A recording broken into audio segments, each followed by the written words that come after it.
Magandang araw sa inyong lahat, mga followers natin dyan. Ngayon, ituturo ko lang kayo dito. Tingnan natin kung ano yung ginagawa ng mga mason namin. Ayan, kasama yung labor namin. Okay? Samahan nyo ako. So, ayan, ang ginagawa nila ngayon, pa-plastering.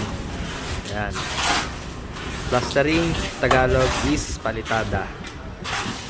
Yan yung mason namin. Si Kuya Jose dito.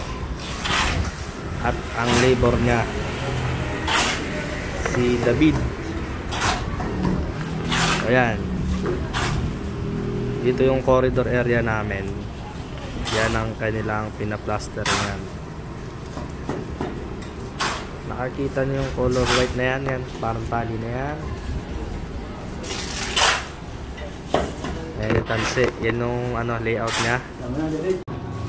So lapitan natin itong yung tansi. Ayan. Ayan.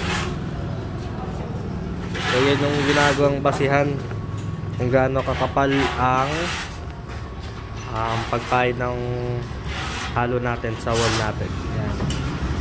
Bali hanggang ganyan lang ang kapal niya. So ayun ang purpose na tansi natin dito. Ayan.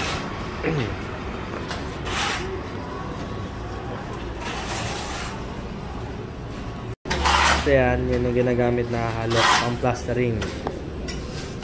Bali ang halo niyan, tatlong sako ng binistay na buhangin. Yan. Isang bag ng semento at isa't kalahating balde ng tubig. Yan. Wala tayong mixing board kaya dyan lang tayo naghahalo. Yan. Pakasipag talaga ng labor namin na yan. Si David. So yun nga pala, bago nga pala nagpa-plaster yung mga mason natin, meron silang ginagawa which is yung rebocada. So ganito yung tsura nya. Yan. Yan. Diba? So yun yung ginagawa ng mga mason natin bago sila ma-finish ng pagpa-plaster sa mga wall.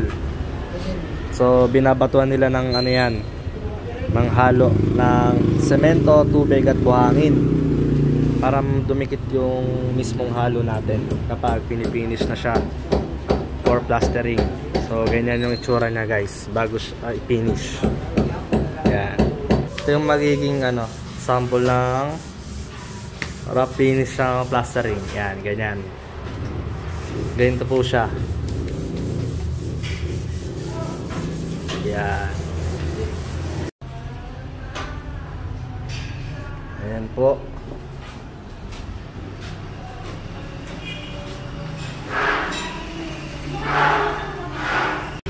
Ayan.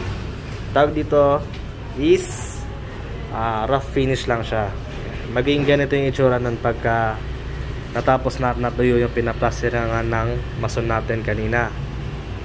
So ayan, rough finish po ang tawag dyan sa pagpa-plaster na ganyan. Okay.